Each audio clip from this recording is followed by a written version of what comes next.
Un calme précaire règne à la frontière libano-israélienne. En milieu de soirée, Tsahal a procédé à des tirs de fusées éclairantes au-dessus de plusieurs régions frontalières.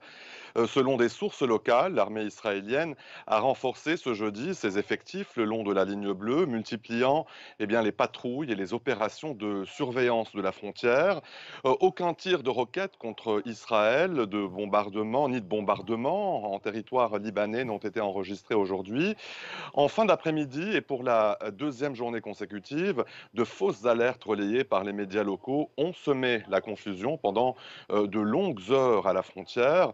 Les intox inondent la toile libanaise et alimentent les angoisses, notamment celles des habitants des régions frontalières, qui craignent une escalade et possiblement une nouvelle guerre.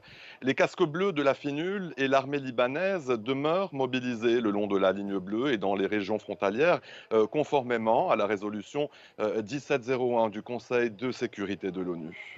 Il s'agit des premières frappes israéliennes sur la Syrie depuis le début de l'offensive du Hamas contre Israël. Les aéroports de Damas et d'Alep sont les deux principaux aéroports du pays.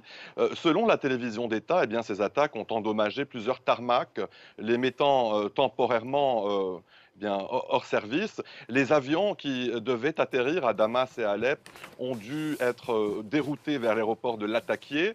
L'armée syrienne, elle, a de son côté estimé que ces frappes relevaient d'une tactique de diversion visant à détourner l'attention des opérations israéliennes en cours à Gaza.